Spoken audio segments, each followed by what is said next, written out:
Good morning. Welcome to NewsWire. Happy Friday. Welcome to the show. Our coverage of the Olympic Games in Paris continues. The golf is heating up. We'll have a live leaderboard coming up and tell you exactly what's going on. Also, Team USA, men's, women's side, soccer, basketball. We got it all covered for you here on the show as well. In fact, in terms of the ratings and what you've been seeing, it's a good time to join the show. In about 30 minutes, we're going to have Simon Applebaum here on the program to talk about everything that has gone on, what we have seen, and what we could potentially see next week. In addition, our guest contributor from Legal Sports Report is Pat Evans, the very latest on sports betting as well, and also Gilbert McGregor. Those are our guests here on the show today.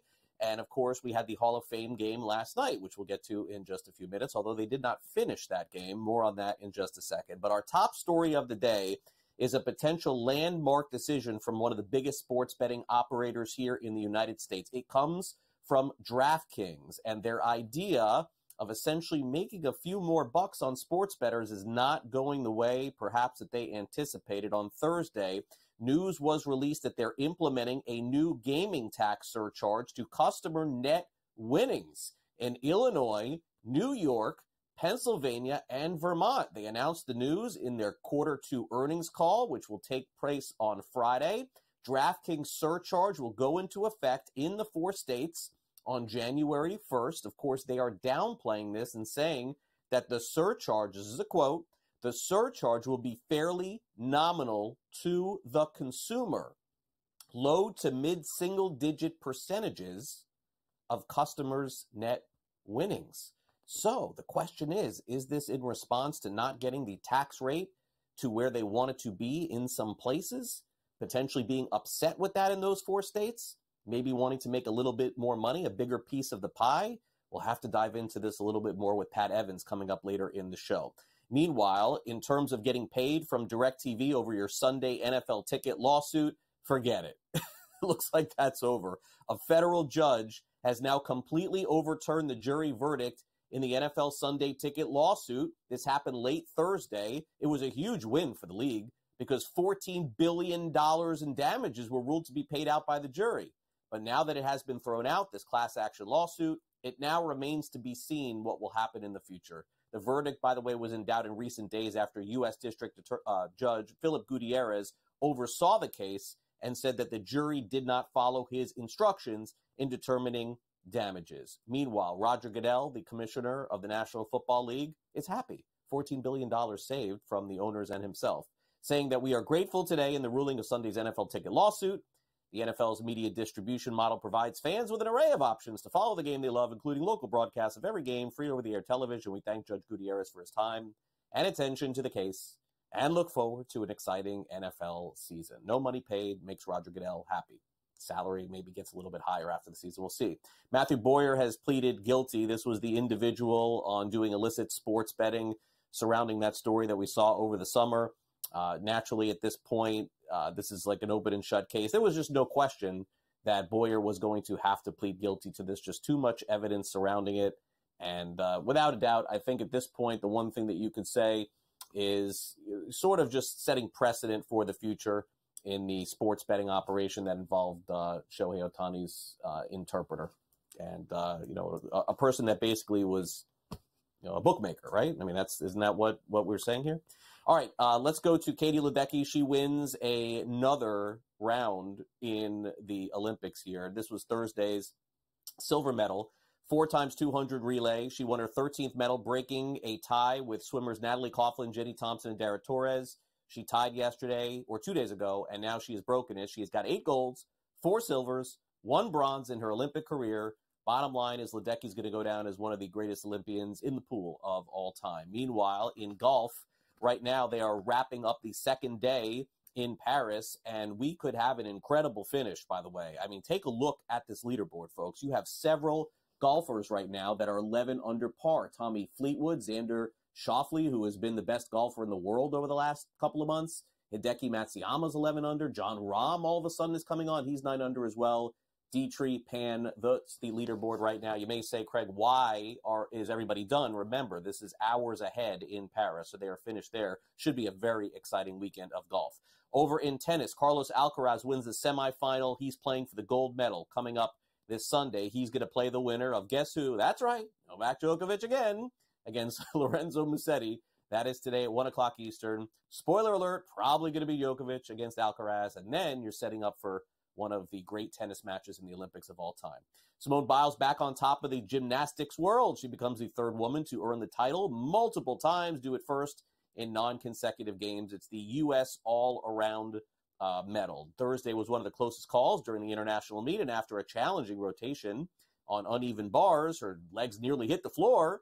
She had fallen to the unfamiliar position of third place, but closed in the competition on the floor, 15.066 behind her tumbling. Just basically bottom line, incredible run for her.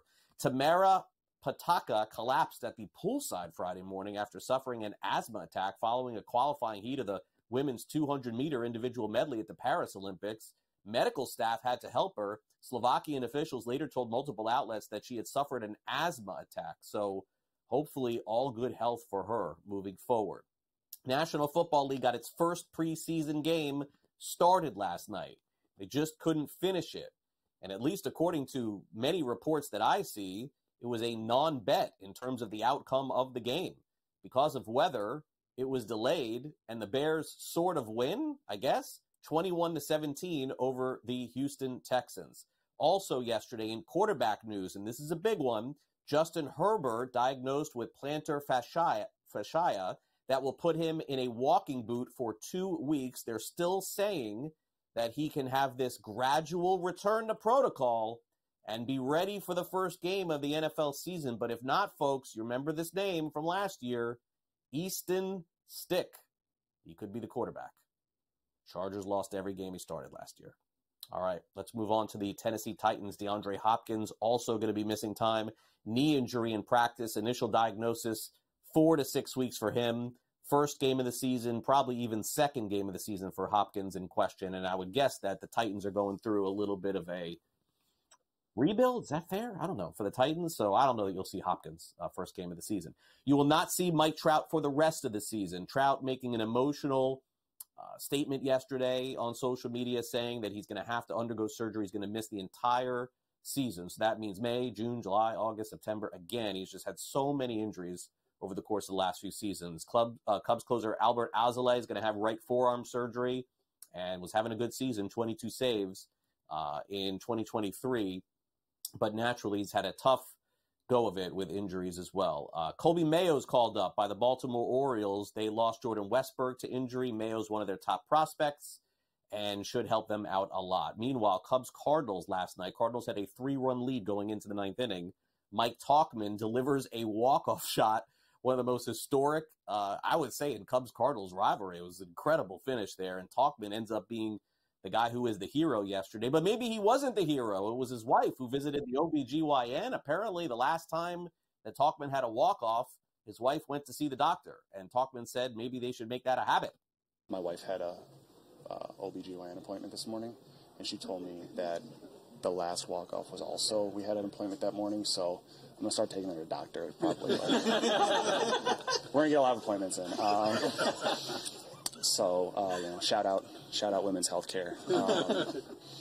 But that was, she made sure that was the first thing, that was like the first message I had from her. So I wanted to put that out there, and she okayed me sharing it too. So.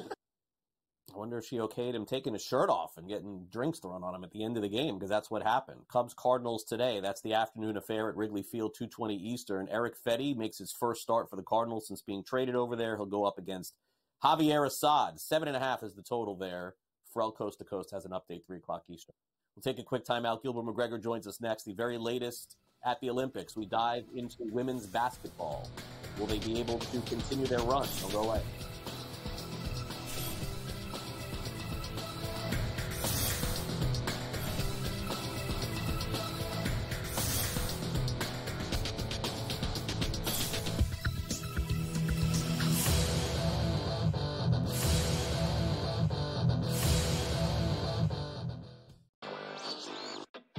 The silver and the bronze. I give you Canada, France, Germany, Serbia, and Australia. Germany, more so than Canada. I think that their talent, it's a little more tiered. We know what Dennis Schroeder's capable of. Franz Wagner, another player. Daniel Tice steps up. And Mo Wagner as well. they're built to really take advantage of the mistakes that Team USA makes, and they can make the effort plays. NewsWire, only on SportsGrid. Try and set the stage for what should be a great year of NFL action. There's a handful of teams that potentially can compete for a Super Bowl championship. Confusion and uncertainty this year more than some in the past. This team looks like it's ready to make a move, but we just don't know if it's bad or good this year. J.J. McCarthy is eventually going to take over, but it's a no-lose situation for them. I mean, they suck. They were 7-10. Only on SportsGrid. That race for the Cy Young, pretty much as equally compelling and intriguing as the race for the wild card spots in the National League. And also keep in mind, this team doesn't pitch the entire season, so his ERA gets affected much, much more if he has a poor outing than, let's just say, Chris Sale or Zach Wheeler that's been there all season long. This would be a fun one to watch it play out, but the big loser last night were the Phillies and Zach Wheeler. The early line, only on SportsGrid. Hopefully they learned their lesson. Hey, this ain't the NBA, bro. You don't have 6 fouls, and they will check you on this stuff. And Brooks has a reputation coming into this. You can tell the refs are watching them, and they were on him all the time. This was 10, 12 years ago. Canada playing Greece with that type of lead that they had. They probably would have mentally crumbled and lost that game to Greece by 3 or 4 points in the final minute of that ball game. Sports Rage Late Night, only on SportsGrid.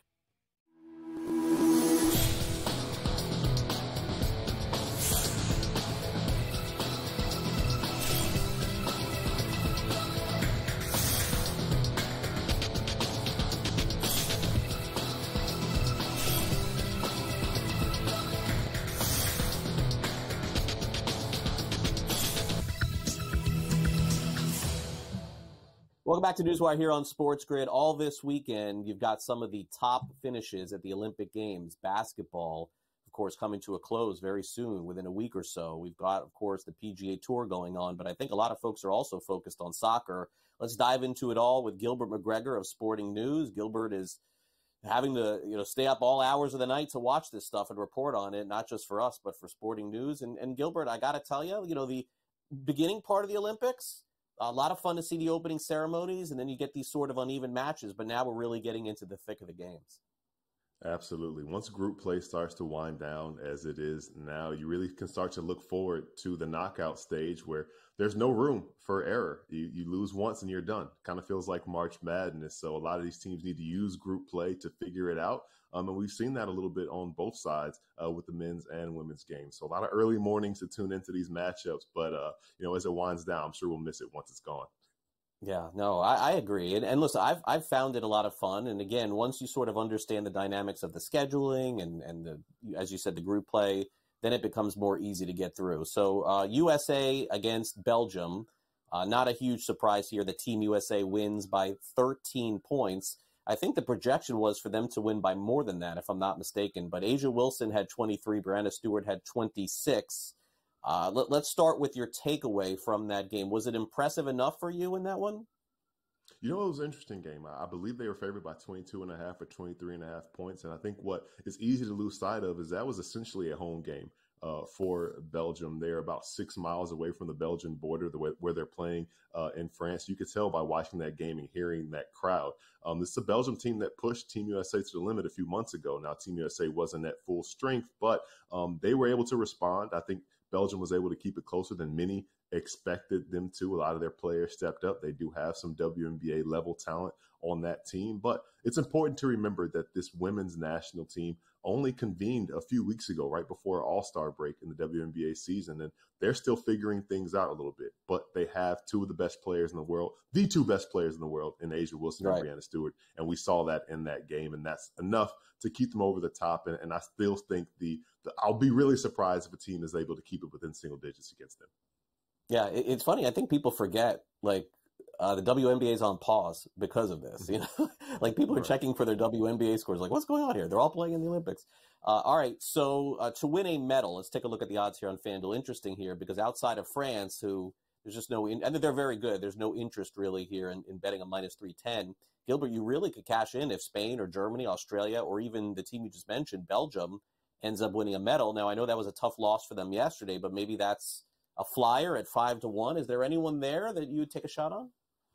It might be a little bit of a long shot for Belgium now. They're going to need a little help after losing their first 2 games of group play, but it doesn't mean that they can't advance to the quarterfinal stage. So if they get there, maybe there's some value there, but I also like Germany. I talk about some of the best players in the world. Satu Sabali was an all WNBA first team selection last year, was the league's most improved player last season as well. She and her sister kind of lead that charge for the German national team. So that's a team that has WNBA level talent. They've gotten off to a great start out there in Paris. So if you're interested in them medaling, I think there's a good chance that their talent rises and allows them to do so. All right. So now let's get to one of the premier games this weekend. It is tomorrow morning at 11:15 a.m. Eastern. Team USA, who, Gilbert, let's just call it what it is having a hard time covering these games. I mean, there was never – I mean, I was watching the game and I saw what it was at halftime. I was like, okay, if we extrapolate this in the second half, then maybe they cover. But they really didn't look like they were going to cover against South Sudan. And now the line's even bigger against Puerto Rico, 32.5-point favorites here.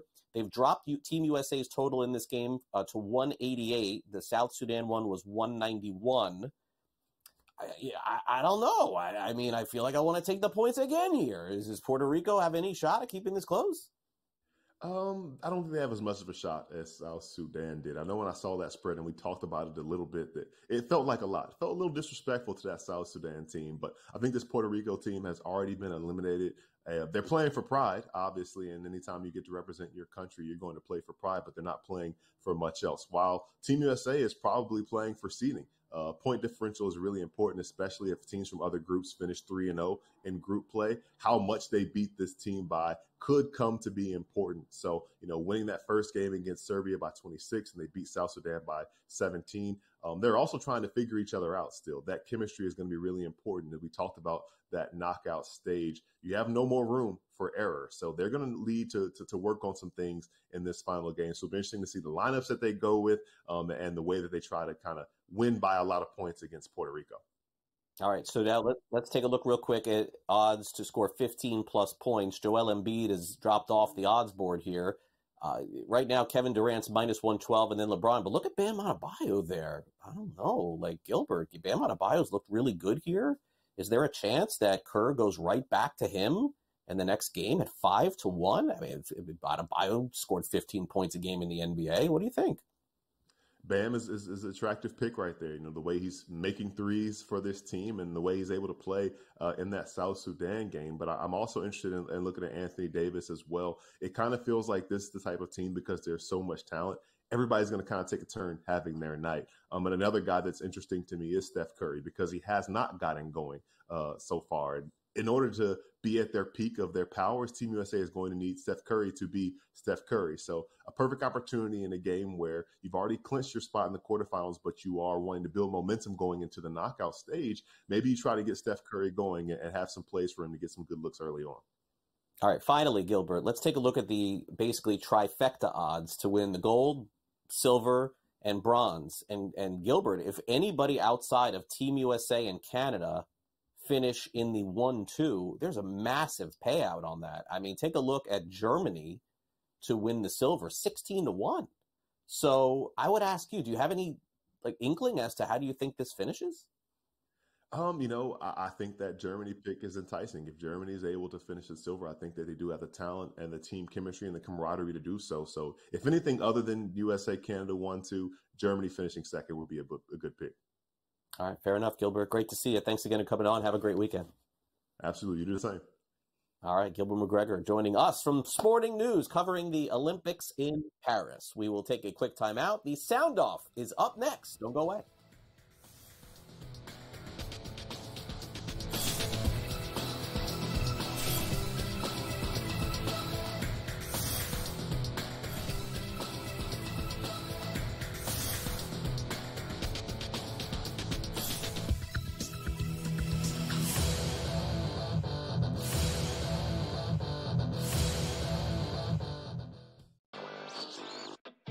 The silver and the bronze.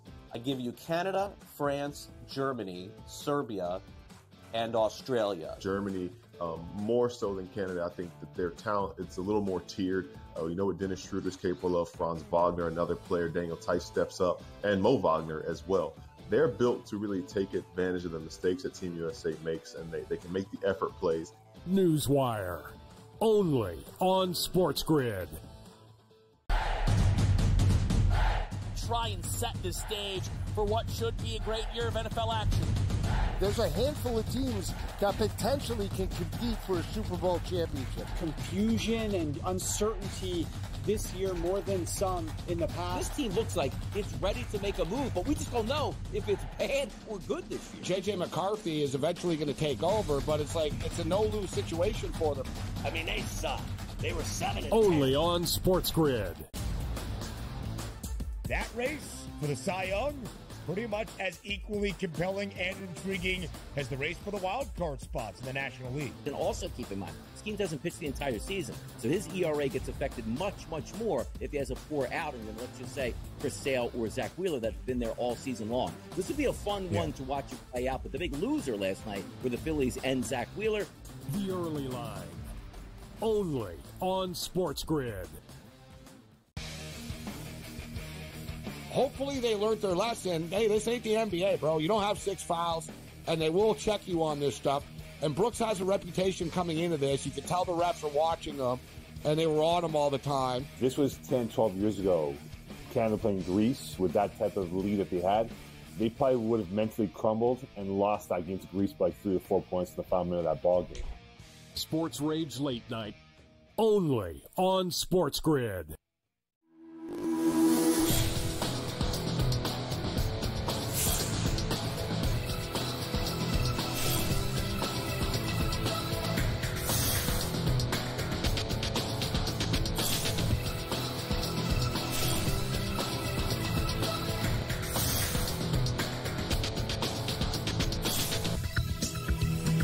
Welcome back to NewsWire here on SportsGrid. All right, let's dive into a number of topics here for the sound off. Our social media correspondent is going to jump into this big match between France and Argentina on the pitch. We're also going to hear from Scott Farrell on Justin Herbert, and we'll begin with the big payday for Tua.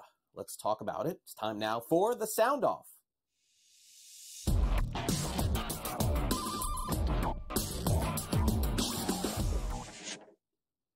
Well, nobody happier to see Tua Tagovailoa paid than his teammate Tyreek Hill, who just got paid his contract extension a couple of years ago. Right now, the two will be paired up for at least the future. How long that future is remains to be seen. Probably a couple of years, I would say, with Tyreek and Tua, with Tua throwing balls and Tyreek catching them. In fact, at a press conference yesterday in South Florida, Tyreek Hill was asked about Tua getting paid over $40 million a season. Seemed pretty happy about it. I was excited, man. I was turned up for my boy, man. You feel me? We was all sitting in meetings, and when it happened, we all went out to his quarterback room, tried to congratulate him, but he wasn't down there, my bad. But yeah, I was real happy, man. But the message was simply, like, we got what we wanted. You know, our quarterback got paid, so now it's time to take care of business. You feel me? And we all know what that is. I think right now that would be getting deeper into the playoffs. And you know what's really interesting is that since Tua got his contract extension, it seems like social media, a lot of people feel like maybe or saying it wasn't warranted. I mean, look, I'm not the quarterback expert, but are there 15 good quarterbacks in the NFL? This is more about becoming a free agent and getting the opportunity than skill set. I don't know. Just my opinion there. All right, Ruben Chavez has an opinion on this upcoming soccer match between Argentina and France. He's our social media correspondent and has a preview of the game. France and Argentina are playing each other in the quarterfinals at the Olympics in men's soccer. This is the blockbuster tie of the knockout round, with both teams being popular picks to win the gold. France have looked unbeatable. Brushing aside all of their competition, they've scored 7 goals and have not conceded a single one yet. They qualified top of their group and have made it look easy thus far in the tournament. Argentina have had a bit of a rockier road. Their opening day match loss to Morocco was full of controversy, but they managed to bounce back with wins over the Ukraine and Iraq and wound up finishing second place in their group. It's a matchup between two soccer heavyweights. Les Bleus will have the home crowd behind them as they look to stay unbeaten, while La Albiceleste will be hoping to build on their recent performances and bring back more hardware back to Argentina. All right, thanks, Ruben. We'll check back with Ruben next week as we get closer to the medal round. Now, let's check in with Scott Farrell, Coast to Coast. Very big news broke yesterday in the National Football League as Justin Herbert going to be in a walking boot for a couple of weeks. Jim Harbaugh, the quarterback, already up against it before NFL preseason game number 1. Here's Scott Farrell on Coast to Coast talking about the injury. You see guys all the time talking about having plantar fascia, and it knocks guys on their ass. It's that simple. Like, it kills. It's agony. It hurts so bad. The only way I got rid of it, I tried everything. I mean, I tried everything. I had cortisone shots. Some people get them snipped in half, the plantar fascia muscle. They'll operate on it and cut it in half. They just snip it in half, and then you don't have it anymore. That is crazy, if you ask me, to do that. But the thing that got rid of it for me was rolling nodules, and some people just use like a tennis ball or a baseball, but I used a nodule roller. You remember I used to do entire shows. I'd sit here for 3 hours rolling my foot with a nodule just to get rid of the pain. So listen, to act like this is nothing for Justin Herbert is a lie, because it is the most aggravating, nauseating, painful, irritant type injury. It drives you nuts. You can't get out of bed. You can't walk. Like walking in your house, you walk like you're 100. It's awful. Scotty would know all those hoops games with him. And, you know, we'll see with Justin Herbert. But bottom line is that the Chargers are saying he's going to play first week of the season. But if this thing lingers, hit me down on that win total under their number going into the season. All right, for those of you ready for the Olympic Games this weekend, some huge matches in basketball and soccer. Here's how you learn more about the odds. You download the SportsGrid app. Just take out your phone and scan that QR code right there. It is available for iOS and Android. And by the way, it is absolutely 100% free. You'll learn more about our shows, our lineup, and of course, getting an edge on the odds for the Olympic Games and every other game going on this weekend and in the future as well. Coming up next, Pat Evans joins us from Legal Sports Report. It's been a very slow year for sports betting being legalized in new states across the country. Could we potentially have one coming up later in the fall? We'll tell you next.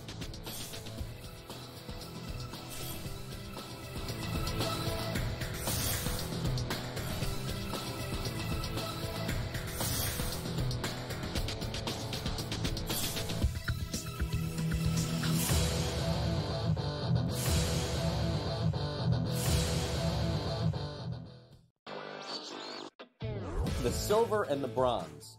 I give you Canada, France, Germany, Serbia, and Australia. Germany, more so than Canada. I think that their talent, it's a little more tiered. You know what Dennis Schroeder's capable of. Franz Wagner, another player. Daniel Tice steps up. And Mo Wagner as well. They're built to really take advantage of the mistakes that Team USA makes, and they can make the effort plays. NewsWire, only on SportsGrid. Try and set the stage for what should be a great year of NFL action. There's a handful of teams that potentially can compete for a Super Bowl championship. Confusion and uncertainty this year more than some in the past. This team looks like it's ready to make a move, but we just don't know if it's bad or good this year. J.J. McCarthy is eventually going to take over, but it's like it's a no-lose situation for them. I mean, they suck. They were 7-10. Only on SportsGrid. That race for the Cy Young, pretty much as equally compelling and intriguing as the race for the wild card spots in the National League. And also keep in mind, Skeen doesn't pitch the entire season, so his ERA gets affected much, much more if he has a poor outing than, let's just say, Chris Sale or Zach Wheeler that's been there all season long. This would be a fun one to watch it play out, but the big loser last night were the Phillies and Zach Wheeler. The early line, only on SportsGrid. Hopefully they learned their lesson. Hey, this ain't the NBA, bro. You don't have 6 fouls, and they will check you on this stuff. And Brooks has a reputation coming into this. You can tell the refs are watching them, and they were on him all the time. This was 10, 12 years ago. Canada playing Greece with that type of lead that they had. They probably would have mentally crumbled and lost that game to Greece by 3 or 4 points in the final minute of that ball game. Sports Rage Late Night, only on SportsGrid.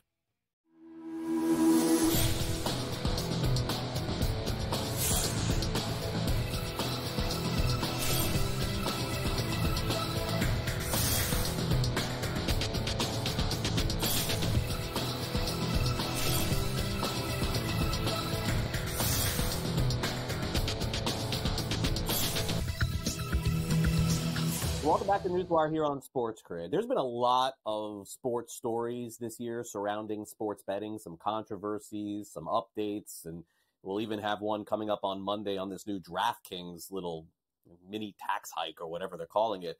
But the one thing that we have not had this year is an abundance of new states legalizing sports betting. So we're going to bring in Pat Evans of Legal Sports Report. And Pat, maybe, just maybe, before the end of the year, we could have some potential news on that. Thanks for coming on the show. Let's learn more about it. Thanks as always, Craig. Yeah, the last couple of years has been a huge boon to the U.S. sports betting map. It seems like, I just was going back a couple of days ago looking at like 2022 and how many states legalized. It was a ton. And then this year, it just kind of the wind came out of the sails. All the low-hanging fruit of the states that could legalize are gone. So now the few states that are left that could, we'll leave Utah off the table. They're all pretty difficult lifts. In Minnesota, we've got the tribal racetrack situation. Missouri, we've got, we'll talk about that in a second. In the legislature, you've got a big Senate opponent. Georgia, you've got difficult bipartisan, or partisanships. So everything's difficult there. One state we didn't think would really be moving this year was Nebraska. They legalized in-person sports betting they legalized it 2 years ago, but it launched last year. And we thought, maybe they'll just kind of ride that for a little bit. But Governor Jim Pillen has said, you know what, we need to reduce the property tax burden on our residents. And so he called a special session that just started last week to really work on cutting that burden on his residents. And, included in that now is a bill to legalize mobile online sports betting that the sponsor says could raise $32 million per year. And 90% of that would go to lower property taxes or a relief fund to help pay for property taxes or make up the difference. I think it's got the governor's approval, so that's big. Nebraska's a unicameral legislator, the only one in the country. So it shouldn't be too big of a lift, I don't think, with the support of the governor, and it seems like a lot of people behind it in the lawmaker support. So we'll see what happens. I don't know how long this special session will last. It could be anywhere from a couple more days to a couple more weeks to get what the governor wants done. If it does pass, it still has to go to the ballot in November. But it seems like support is there in the state because, it does have sports betting already. And it looks like there's a lot of action. We got a GeoComply report that says in the first 6 months, you had 2 million people try to log into sportsbook accounts. And so that's, a significant amount. So we'll see what happens. It would have to go to the ballot. If it doesn't pass this year, whether it doesn't get out of the legislature or it doesn't pass at the ballot, it'll be till 2026. Before we see it again, but potentially in Nebraska. So, it's get it done this year or you wait some more time. But it is potentially a state that could be added to the map for online sports betting anyway. Okay, well, we'll keep an eye on it and also keep an eye on Missouri. We've seen this battle with Kansas and Missouri going on for sports betting now over the last couple of years, even some threats about the Chiefs leaving Missouri tied to going to sports betting in Kansas. Crazy stories here.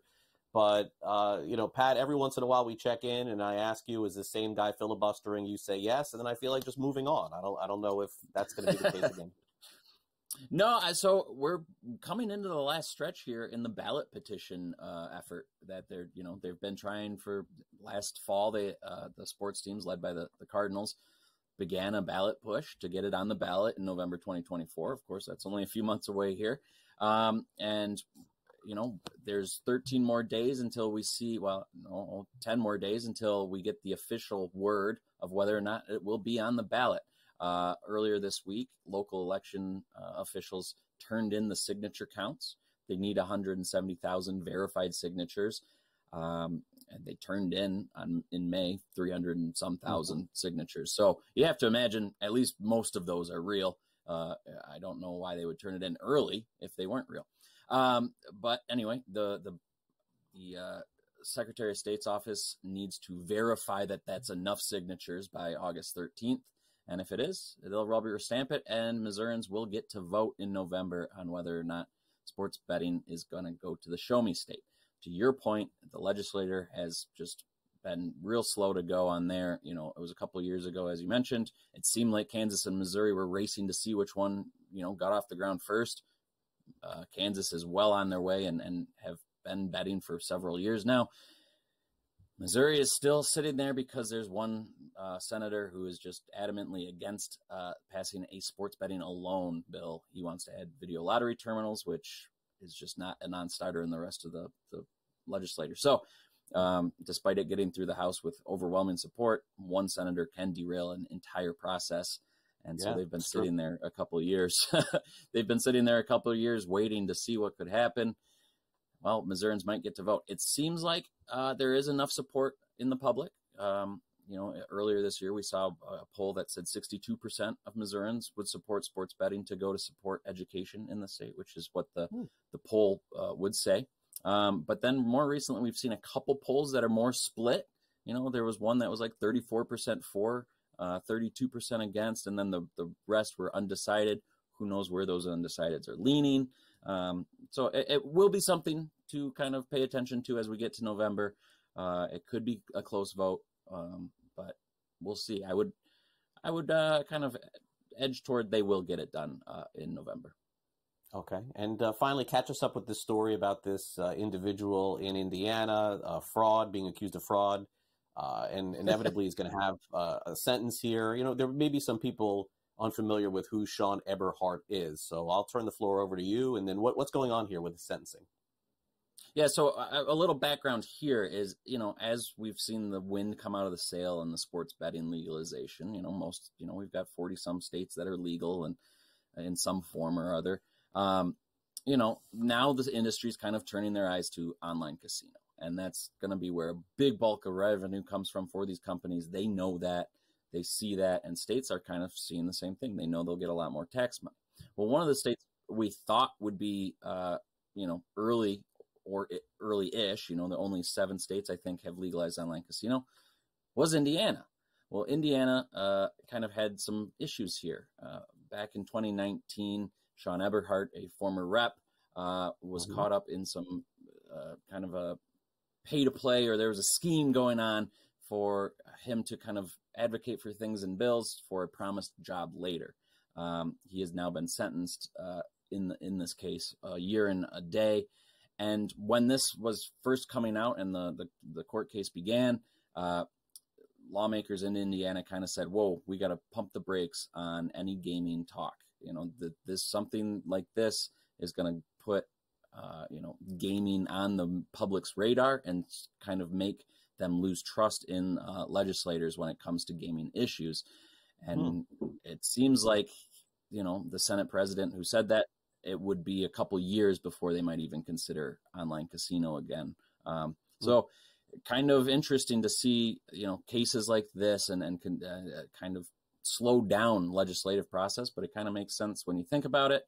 But Indiana looked like it could have been an early online gaming state. But because of this, I don't think it will be. Okay. Well, Pat, have a great weekend. Thanks again for coming on the show. Pat will be back with us Monday to talk about this story that is still developing with DraftKings charging a surtax essentially on winning bets on their website. Didn't see that coming. Hey, Pat. Well, I guess I should have seen that coming, to be honest. You know, true. Hey, Pat, thanks for coming on the show. How are you? Thanks again. Yep. Bye, Craig. I was ready to introduce Pat again coming on the show. All right. Anyway, don't have to do that because coming up next, it's time for us to check in with Simon Applebaum from the podcast Tomorrow Will Be Televised as the Olympics wrap up the first full week. Don't go back.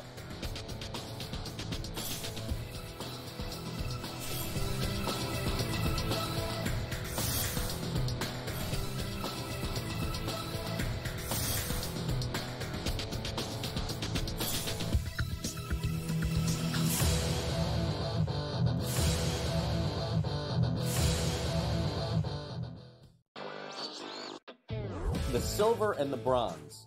I give you Canada, France, Germany, Serbia, and Australia. Germany, more so than Canada. I think that their talent, it's a little more tiered. You know what Dennis Schroeder's capable of. Franz Wagner, another player. Daniel Theis steps up. And Mo Wagner as well.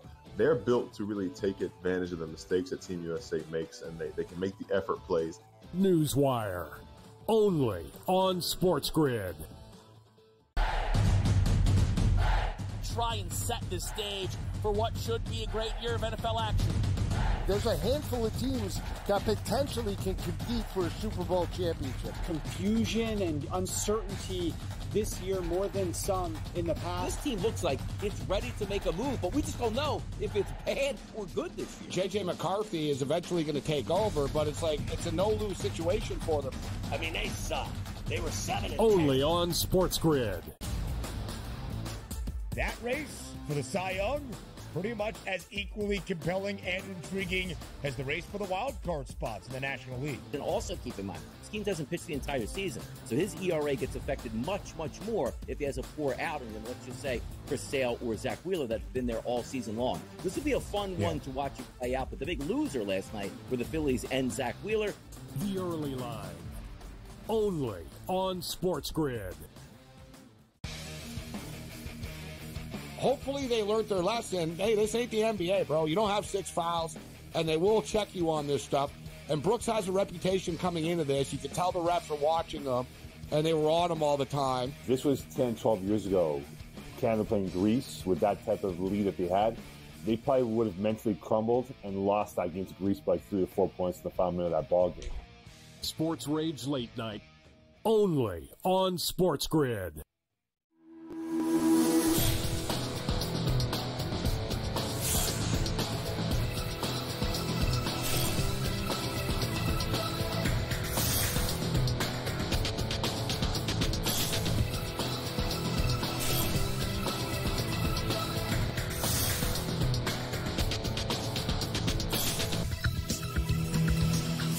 Welcome back to NewsWire. Simon Applebaum with the podcast tomorrow will be televised is with us. The first week of the Olympics is wrapped up, essentially. We've got week 2 coming strong here. And really good news, I think, for NBC and Peacock and people who have been streaming this, because it appears as though this is a huge success in Paris. Let's bring Simon in. Simon, thanks for coming on the show. And it does appear that NBC hosting the Olympics once again is going to be successful for them, even despite this time element that, at least initially, was tough for people to get used to. Absolutely, Craig. And I should say it is to some degree. I'm going to explain that in a second. First of all, here's what's working about the coverage so far as we go from week 1 to week 2. The coverage visually has been fantastic. Molly Solomon, her production team, doing a great job on any sport that they're doing. The camera work, the graphics, etc. Noah Eagle and Dwayne Wade on men's basketball. Latina Robinson on women's basketball. They are crushing it. And if, again, I think NBC may have their number 1 NBA team when those games go on that network in Peacock in the fall of next year. Also, 2 nice surprises. Snoop Dogg, I think, has really caught on. It's been a nice surprise. He is really, really good in his segments on the Primetime in Paris on NBC broadcast. Me and Mike Tirico make a very, very good pair. And also, give credit to Molly for really focusing on more of the women's team sports, especially on USA Network. Women's team handball, women's rugby, women's field hockey. And if I'm a sports entrepreneur, I would immediately look at doing professional leagues in the next couple of years. If I'm Major League Rugby, I definitely set up a women's rugby league. I think that rugby team, the USA that won the bronze medal, I believe, or the gold medal, one of the medals, should really be looked at. Here's what's not working. NBC is being less than forthcoming with the actual numbers. We don't know how many people on a nightly basis or daily basis are watching NBC broadcast, watching Peacock, watching USA Network, which, by the way, their promotion has been atrocious. You don't get on our promos. I think they've done some of the best coverage of the Olympics on any NBC channel so far, and they're not getting the love. It's sort of like being the prodigal son of the whole coverage. And we're not getting, and when we do get some bits and pieces, it's not totally there. For example, Tuesday saying that 12.5 million people watched the USA gymnastics cover, the gymnastics women's team on NBC and Peacock, but they don't break it down. We do know a couple of things. There are more people watching the coverage in the daytime. Molly Solomon was saying on a conference call was on yesterday that we are making America very unproductive because of what's going on. It looks like Gold Zone, which we talked about briefly last week, it looks like that is doing well on Peacock. They're saying that from Friday to this past Tuesday, the numbers doubled, but we still don't know where they went from where to where. So NBC could be a little more forthcoming in terms of the numbers. As far as week 2 goes, I think 3 things to keep in mind. Number 1, does the USA really make a big move in gold medals? Right now, they are behind China. And for the most part, until yesterday, they were really bad in the gold medal count. They were as much as 5th place and tied with other nations. Because of what happened yesterday, getting 3 gold medals, including the individual all-around by Simone Biles in gymnastics, they're now at 9. China is, I believe, 11 or 12, so they still have some, and France is right on their heels, along with Australia and Great Britain and other countries. Secondly, are we going to see a individual star break out? We've had, we thought Simone Biles was going to do well. She has. Kayla Decky in swimming, she has. The men's basketball team, women's basketball team, they have. But we haven't seen yet a star emerge here in Paris, and this will be key. And number 3, and maybe the big one that could derail everything, the women's boxing problem. The way the IOC has handled this, where you have 2 biological men, they are men, they're not transgender, getting the ability to box against women, despite the fact that the International Boxing Association has banned them from similar competitions. The fact you had that match yesterday where the Italy player had to stop the match. She stopped the match after 46 seconds because she got pummeled twice in the face. You saw what happened. You saw the smirk that the Algerian boxer, that's one of the 2 males that are fighting in this category, had. It tells you all you need to know. And how the IOC can have this spokesperson, Mark Adams, say, we're having them in because of the passport, and have that be the thing that gets them in rather than the actual health records is absolutely ridiculous. It's asinine. And if this controversy keeps going, where a U.S. boxer gets into this, I think this could derail everything. The Olympics, NBC's coverage, especially when you have the fact that a lot of the coverage is being seen by women and being seen by the between the East Coast and the West Coast. If they get upset about this, and if the U.S. Olympic Committee and the IOC don't take action, and the U.S. Olympic Committee does not say anything and stay silent the way they've been in the last 48 hours, I think this could derail NBC big time, and the Olympics as well. Give them a big black eye. Well, fair share of controversy surrounding that topic, I'll say the least on that. Okay, Simon, so another bundle for streaming. I mean, how many times am I going to hear about this? All right, Venue is the latest one. It'll cost you about $40 a month. It's going to include ESPN. It's going to include some other streaming options. When will this end, Simon? When will it end? When will I stop having to buy more streaming options? You tell me. Oh, boy. Absolutely, Craig. Well, we found out the last 48 hours a little more about Venue than we thought. First of all, it's $42.99. It is for a monthly subscription, and it's for the first year. If you decide to buy it, you can cancel at any time. Plus, you get a 7-day free trial. We now know it's more than just being a mega sports channel service with the channels that are done by Fox, ESPN, and ABC through Disney and Warner Bros. Discovery. We also know it's going to be on-demand content. So you're going to be able to see on-demand of events, on-demand of studio shows, on-demand of maybe some original programming. There's also going to be ESPN Plus as well, or whatever ESPN is going to evolve into when ESPN does their mega content service next year. What we don't know still is exactly when it's going to launch this fall. And that's because of the fact that, don't forget, you have Fubo TV that has that lawsuit. We're supposed to come up for a hearing later this month. You've still got regulatory authorities looking at it. They have not clinched the deal yet, the players involved with Venue. So there's still an awful way to go until we know whether or not this thing is going to launch, if at all. All right, finally, this NBA on NBC, which is set to happen, I believe, not next year, but the year after, is facing some controversy as well. A lawsuit coming from Warner saying, hey, look, we had the right of first refusal on this deal. Simon, is this just going to move forward with NBC and it's going to be fought in court? Is this much ado about anything?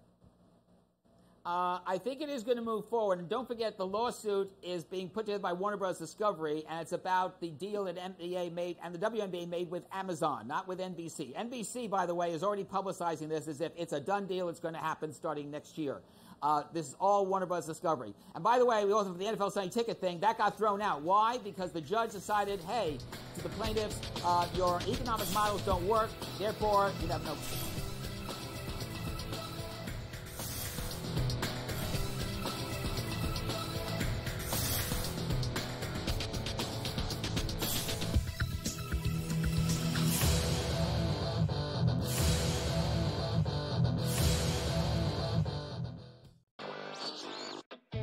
The silver and the bronze. I give you Canada, France, Germany, Serbia, and Australia. Germany, more so than Canada, I think that their talent, it's a little more tiered. You know what Dennis Schroeder's capable of, Franz Wagner, another player, Daniel Tice steps up, and Mo Wagner as well. They're built to really take advantage of the mistakes that Team USA makes, and they can make the effort plays. NewsWire, only on SportsGrid. Try and set the stage for what should be a great year of NFL action.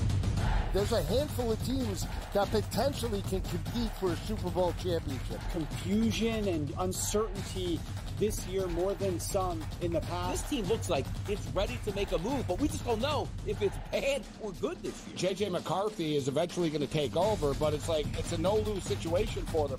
I mean, they suck. They were 7-10. Only on SportsGrid. That race for the Cy Young, pretty much as equally compelling and intriguing as the race for the wild card spots in the National League. And also keep in mind, Skeen doesn't pitch the entire season, so his ERA gets affected much, much more if he has a poor outing than, let's just say, Chris Sale or Zach Wheeler that's been there all season long. This would be a fun one to watch it play out, but the big loser last night were the Phillies and Zach Wheeler. The early line, only on SportsGrid.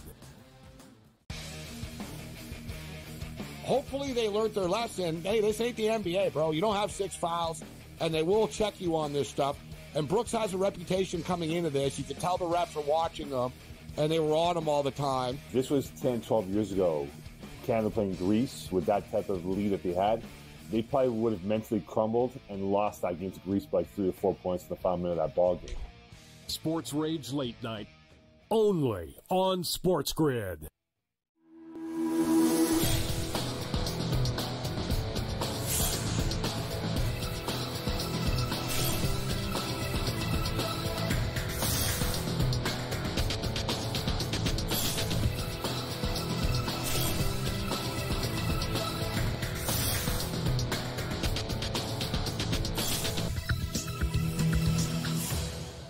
All right, and before we get ready to wrap things up, folks, don't forget, coming up, we've got the early line, and they're going to have a great show prepared for you from 12 to 1 Eastern, and then we'll tell you all about our programming coming up a little bit later. But before we do that, gaming is among the subjects we will talk about, and also some confusion as to Katie Ledecky, the next star at the Olympic Games. It's time now for some last licks.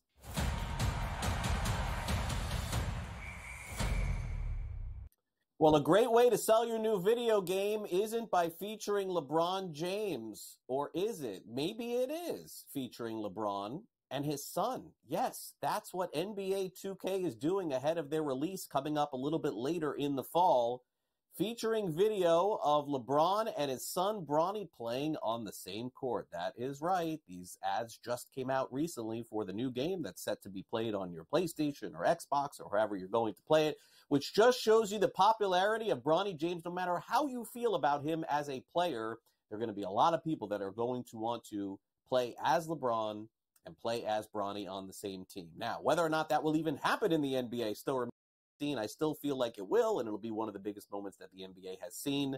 Still to be determined when. Potentially, I guess, October, November would be the first shot at that, but that's how they're advertising for this game, to get you on board with Bronny in the game as well.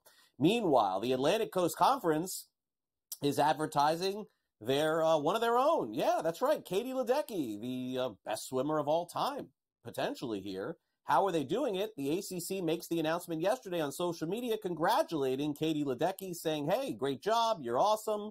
But the only problem is that Katie Ledecky did not swim at Clemson or Florida State or Boston College or North Carolina State or any of the teams currently in the ACC. She swam for a team in the Pac-12 that is now in the ACC. So a little strange that indeed has happened. This is, sort of a little clout chasing here, maybe a little bit, guys, in the ACC, and women too, in the ACC, because Katie did not swim for your conference. But I understand that that's the way that this is sort of being portrayed, and any news is good news, I think. And any attention sometimes is good attention. I have a feeling on social media the ACC knew that this was going to happen. There'd be people like me talking about this on the show. But no, Katie Ledecky never did swim for any team in the ACC, although she looks like she's the greatest swimmer of all time. Michael Phelps comparisons as far as the amount of gold and medals that she's ended up winning, and now she has the most medals for any women's swimmer ever of all time. All right, finally, don't normally do this here, for the end of the show. But I would encourage you to watch Fantasy Sports Today here on SportsGrid. Going to give myself a nice little plug here for my show tomorrow, because we begin our fantasy football coverage officially tomorrow morning at 9 a.m. Eastern. And I know for you it's not a big deal, whatever, but we have a nice little new graphics package. The show's going to look a lot cooler for those of you who stream and watch. Makes things more visually appealing, easy to see. That is tomorrow morning at 9 a.m. Eastern. It is myself and George Kurtz. We've got our first full fantasy football preview, the sleepers, the busts. I know we've covered fantasy baseball throughout the season, but now with the trade deadline over and, let's be honest, a large portion of season-long fantasy baseball players out of the mix, it's time for us to get into some football. So that will be tomorrow morning live here on SportsGrid, 9 a.m. Eastern. Also, don't forget, Sunday morning, Joe Pisapia and Matt Stryker, they got that show covered for you as well. Also, as far as our schedule, the rest of the day here on SportsGrid, let me give that to you real quick. As I mentioned, early line coming up next, followed by Kaplan and Crew at 1, Pharrell Coast to Coast at 3, Scotty's in the house. Game time decisions, in-game live prime time, and it all wraps up tonight with Sports Rage, late night with Gabe. So you can catch that show live tonight at 10 p.m. Eastern. Also want to thank our guest contributors on the show. Simon Applebaum of the podcast tomorrow will be televised. Pat Evans of Legal Sports Report. And, of course, all week long, thank you so much to all of our guest contributors on the Sporting News breaking down the Olympic Games in Paris. Thanks to our producer, Frankie B, and I'm Craig Mish. I hope you enjoy the rest of your weekend here on SportsGrid. Don't forget, we've got some massive action at the Olympics coming up. So later today and tomorrow, full breakdowns of everything happening at the Olympic Games, including the golf, which will come to an end this weekend, Team USA in basketball coming out of the group stage and moving into the medal round. So that will be coming up as well. And then we'll recap it all on Monday morning show right here at 11 a.m. Eastern for our next edition of NewsWire. And our SportsGrid NFL insider, Adam Kaplan, will be with us on the show Monday, taking a look at the Philadelphia Eagles as we continue our previews and updates there. So I hope you enjoy it and enjoy all our exclusive coverage. Don't forget to follow us on social media at SportsGrid, at SportsGrid TV. And you can follow me on social media at Craig Mish as well. Hope you have a great weekend. I'll see you back here Monday morning.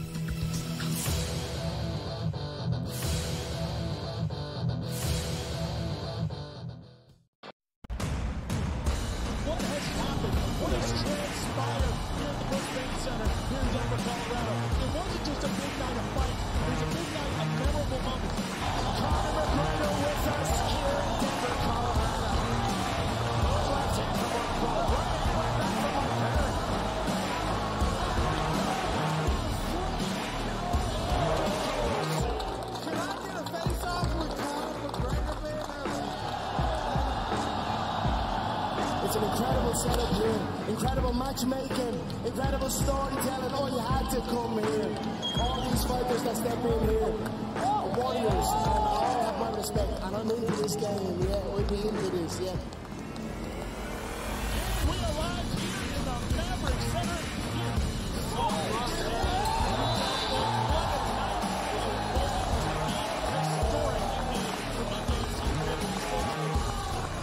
Whoever's the king of violence right here, this is going to be a great fight.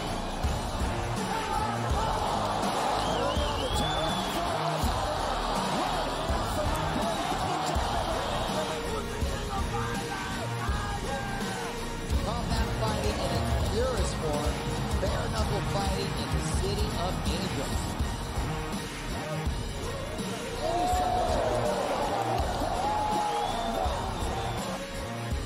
We've got the biggest announcement in the BKFC history we're about to make, so let's make that announcement. What's up, Knucklemania? The notorious Conor McGregor here. Ladies and gentlemen, the huge announcement that I have for you today. Conor McGregor, myself, and McGregor Sports and Entertainment is now an owner of Bare Knuckle Fighting Championship. Welcome to the big news. David Feldman, baby, we did it. He's now an owner of BKFC with us, and we're going to take this motherfucking thing all the way.